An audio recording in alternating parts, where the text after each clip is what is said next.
এই নকল করে যারা পরীক্ষায় পাশ করেছে তারা কোনো ভালো কোনো প্রতিষ্ঠানে জব করতে পারে না, কোনো প্রতিষ্ঠানে যে বিসিএস ক্যাডার হতে পারে না, কোনো কোনো ভালো প্রতিষ্ঠানে চাকরি করতে পারেন না। আজকে যারা বিদায় নিচ্ছে তাদের তাদের জন্য আমার কিছু কথা। আমি শুনতে পাচ্ছি ছাত্রছাত্রীরা নাকি ভয় পেয়ে গেছে মিলন সাহেব শিক্ষামন্ত্রী হওয়ার কারণে, যে অনেক কঠিন হয়ে যাচ্ছে পড়াশোনা। আসলে এটা কিন্তু ঠিক না, পড়াশোনা কঠিন হয়নি, পড়াশোনা যেটা আছে ওটাই আছে, শুধুমাত্র তোমাদের পড়াশোনার গতিটা বাড়িয়েছে।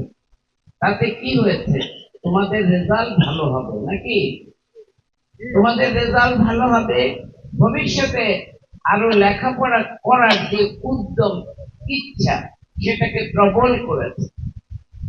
শিক্ষামন্ত্রী যদি বলে আমি কঠিন করে দিব পরীক্ষা, তার মানে এই নয় উনি সিলেবাস চেঞ্জ করেছেন, না, তোমাদের সিলেবাস তোমাদেরই আছে, তোমাদের পড়াশোনা তোমাদের কাছে আছে, উনি শুধু তোমাদেরকে পড়ার টেবিলে বসিয়েছেন।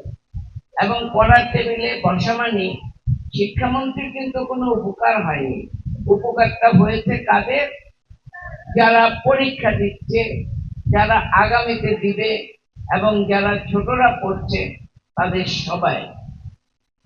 কারণ এই কচুয়াতে আমাদের সময় বা আমাদের পরবর্তী সময় অনেক নকল হতো। এই নকল করে যারা পরীক্ষায় পাশ করেছে তারা কোনো ভালো কোনো প্রতিষ্ঠানে জব করতে পারে না, কোনো প্রতিষ্ঠানে যে বিসিএস ক্যাডার হতে পারে না, কোনো কোনো ভালো প্রতিষ্ঠানে চাকরি করতে পারেন না। তার কারণ একটাই, আমি বিএ পাশ করেছি ঠিকই, কিন্তু আমার ভিতরে কিছু নাই।